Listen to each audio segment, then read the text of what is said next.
Hello everyone, কেমন আছো সবাই? আশা করি ভালো আছো। প্রতিদিনের ন্যায় আবারও চলে এসেছি আমি বাসুদেব।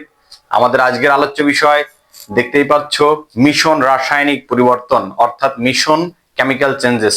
তো আজকের এই লেকচারে তোমাদের জন্য কি থাকছে, একেবারে সলিড বেসিক, যা না বুঝলে আমরা কখনোই আনসার করতে পারবো না।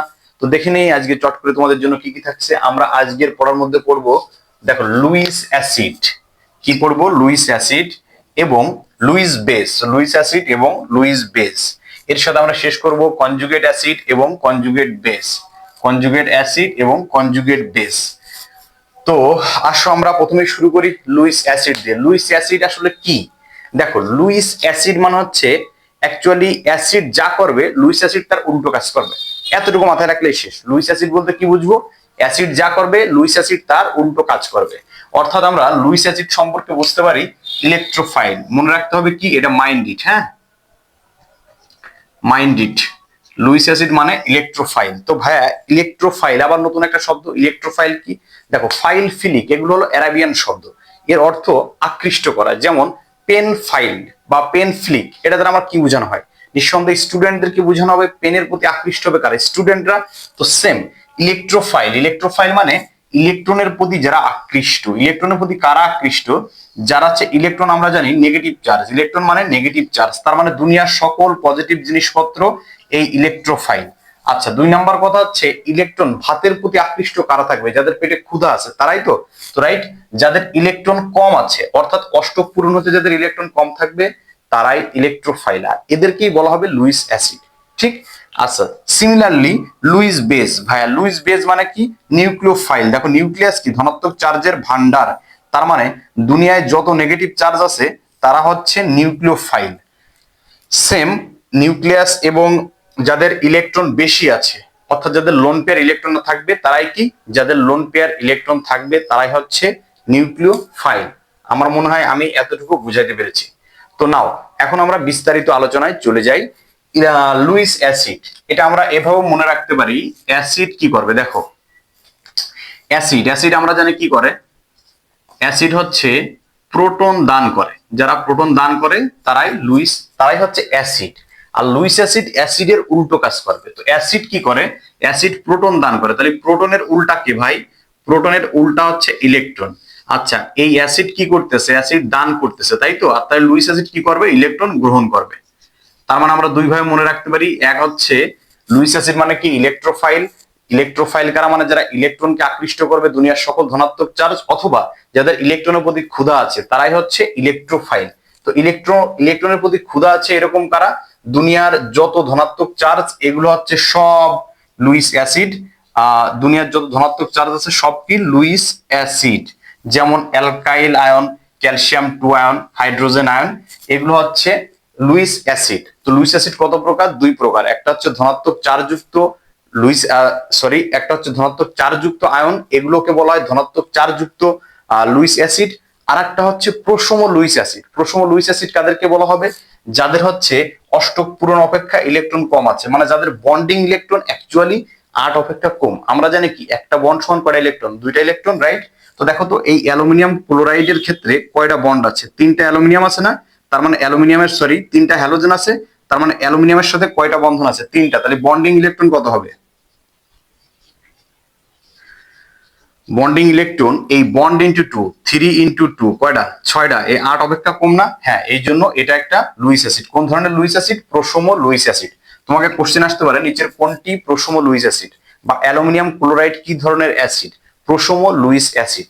এবার ধরো ফেরাস ক্লোরাইড FeCl2, এর বন্ডিং ইলেকট্রন কয়টা আছে? বন্ড আছে কয়টা? 2টা। 2 গুণ 2 কয়টা? 4টা। তার মানে এটা প্রশম Lewis acid. Zinc chloride bond আছে কয়টা? 2টা। 2 গুণ 2 4, এর বন্ডিং ইলেকট্রন 4, 8 অপেক্ষা কম, এই জন্য এগুলো হচ্ছে প্রশম লুইস অ্যাসিড। ব্যাস। আচ্ছা, আর এগুলো তো হচ্ছে ধনাত্মক লুইস অ্যাসিড। কেন? কারণ হচ্ছে এর পজিটিভ চার্জ আছে। দুনিয়ায় যত পজিটিভ চার্জ আছে এরা ইলেকট্রনকে আকর্ষণ করবে, এই জন্য এরা পজিটিভ চার্জযুক্ত লুইস অ্যাসিড। তার মানে আমার মনে হয় লুইস অ্যাসিড শেষ।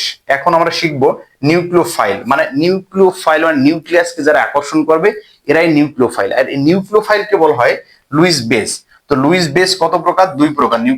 নিউক্লিয়াসকে আকর্ষণ করবে কারা? দুনিয়ার সকল প্রকার ঋণাত্মক চার্জ। তার মানে ঋণাত্মক চার্জযুক্ত নিউক্লিওফাইল, এগুলোই হচ্ছে লুইস বেস। তো এরকম আমরা কিছু ঋণাত্মক চার্জযুক্ত লুইস বেস দেখি, যেমন ধরো hydroxyl ion, chloride ion, cyanide ion, এগুলো সব লুইস বেস, ঋণাত্মক চার্জযুক্ত লুইস বেস। আর 2 নাম্বারটা হচ্ছে যাদের ইলেকট্রন বেশি আছে, অর্থাৎ যাদের লোন পেয়ার ইলেকট্রন আছে, যেমন হচ্ছে অ্যামোনিয়া। তো আমরা এগুলো একটু মুছে ফেলি।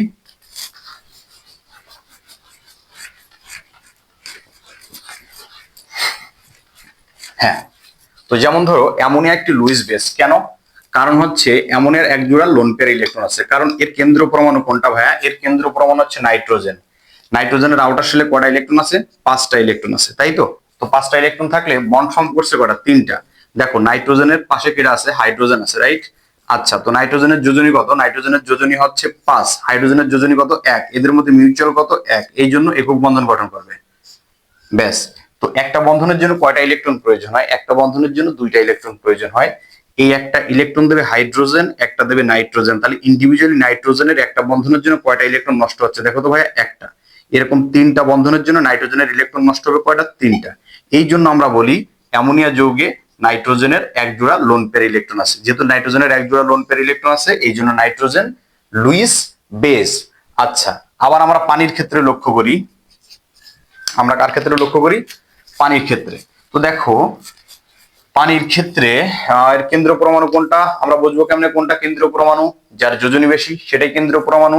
যেমন ধরো অক্সিজেনের যোজনী হচ্ছে 2, হাইড্রোজেনের যোজনী 1।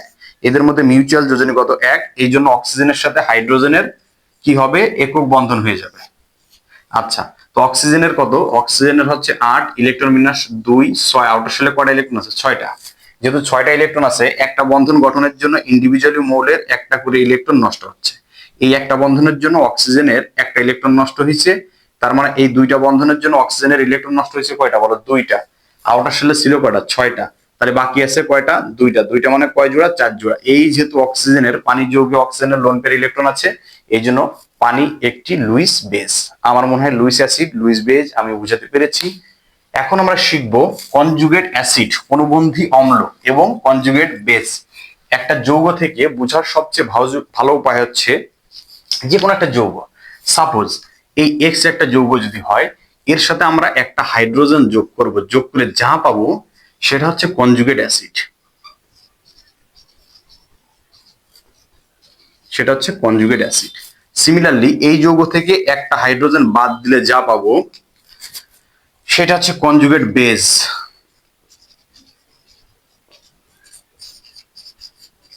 তার মানে আমরা বলতে পারি যে কোনো যৌগ থেকে একটা হাইড্রোজেন যদি যোগ করি তাহলে যা পাবো সেটা হচ্ছে অনুবন্ধী অম্ল বা কনজুগেট অ্যাসিড, এবং একটা হাইড্রোজেন বাদ দিলে যা পাবো সেটা হচ্ছে কনজুগেট বেস। তো আমরা উদাহরণস্বরূপ লক্ষ্য করি পানির ক্ষেত্রে। এই পানির সাথে যদি আমরা একটা হাইড্রোজেন যোগ করি তাহলে কি পেয়ে যাচ্ছি? দেখো তো, হাইড্রোনিয়াম আয়ন H3O। ব্যাস, এখান থেকে যদি একটা হাইড্রোজেন বাদ দিয়ে ফেলি তাহলে আমরা কি পেয়ে যাচ্ছি বলতো? এখান থেকে একটা হাইড্রোজেন বাদ দিলে যা পেয়ে যাচ্ছি সেটা হচ্ছে কি? Hydroxyl ion. তার মানে যদি তোমাকে কোশ্চেন করে যে পানির অনুবন্ধী অম্ল কোনটা, তো আমরা কি লিখেছি? পানি যার সাথে একটা হাইড্রোজেন যোগ করব, যোগ করে যা পাবো সেটা কনজুগেট অ্যাসিড।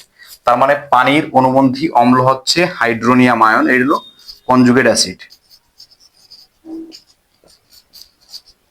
আচ্ছা, সিমিলারলি এই পানি থেকে একটা হাইড্রোজেন বাদ দিয়ে ফেললে আমরা যা পাচ্ছি সেটা হচ্ছে কি? Hydroxyl ion. এটা হচ্ছে কনজুগেট বেস।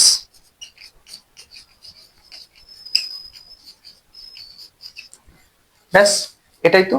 তো এরকম আমরা অসংখ্য উদাহরণ করতে পারি। যেমন ধরো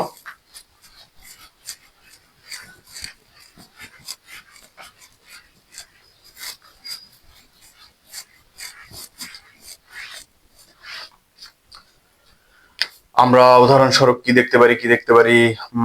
একটা উদাহরণ বলো। যেমন ধরো তোমার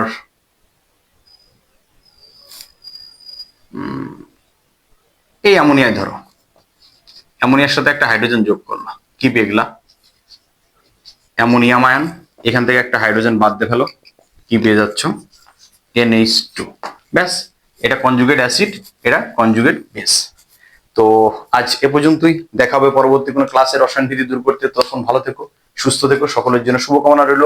আবার বলছি, আমার এই চ্যানেলটি এখনো যারা যারা সাবস্ক্রাইব করতে পারোনি, চট করে চ্যানেলটি সাবস্ক্রাইব করে দাও, যেন আগামীতে এরকম অসংখ্য ভিডিও নিয়ে তোমাদের সামনে আসতে পারি। কারণ তোমাদের একটা সাবস্ক্রাইব, একটা লাইক, একটা শেয়ার আমার এরকম অসংখ্য ভিডিও বানাতে অনুপ্রেরণা যোগায়। তো ভালো থেকো, দেখা হবে পরবর্তী কোনো ক্লাসে।